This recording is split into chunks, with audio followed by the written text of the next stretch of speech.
Slowly, reluctantly, she lifted herself off the man. James let out a long breath. He patted her shoulder and sat down on the sidewalk as if too tired to stand up right then. Phil then slumped against the wall of the nearest building. He was appalled, and Poppy could feel it. She could even pick up words he was thinking, words like ghastly and immoral. A whole sentence that went something like, "Is it worth to save her life if she's lost her soul?" James looked around to look at him, and Poppy could feel the silver flare of his anger. "You just don't get it, do you?" he said savagely. She could have attacked you any time, but she didn't, even though she was dying. You don't know what the bloodlust feels like.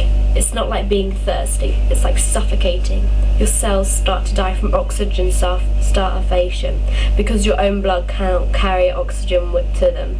It's the worst pain there is, but she didn't go after you to make it stop. Philip looked staggered. He stared at Poppy, then held out a hand uncertainly. "I'm sorry." "Forget it," James said shortly. He turned his back on Phil and examined the man. Poppy could feel him extend his mind. "I'm telling him to forget this," he said to Poppy.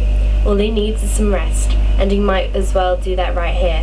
See, the wounds are already healing." Poppy saw, but she couldn't feel happy. She knew Phil still disapproved of her, not just for something she'd done, but for what she was. "What happened to me?" she asked James, throwing herself into his arms. "Have I turned into something awful?" He held her fiercely. "You're just different, not awful. Phil's a jerk." She wanted to laugh at that, but she could feel a tremor of sadness behind his protective love. It was the same anxious sadness she'd sensed in him earlier.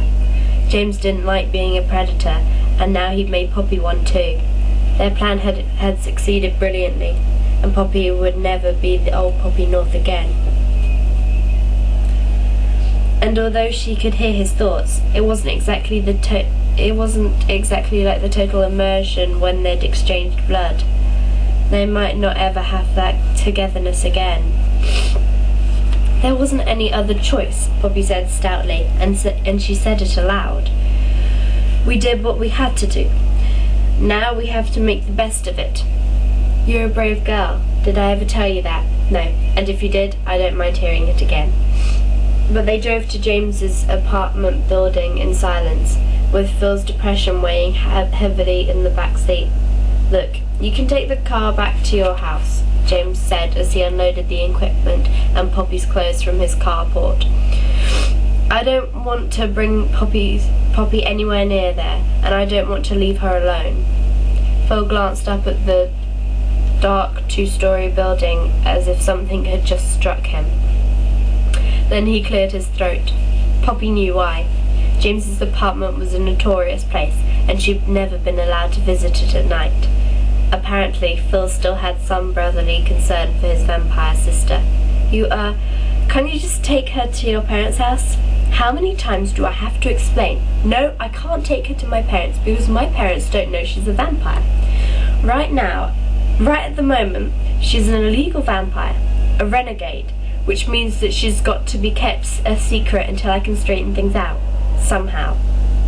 "How?" Phil stopped and shook his head. "Okay, not tonight. We'll talk about it later." "No, we won't," James said harshly. "You're not a part of this anymore. It's up to Poppy and me.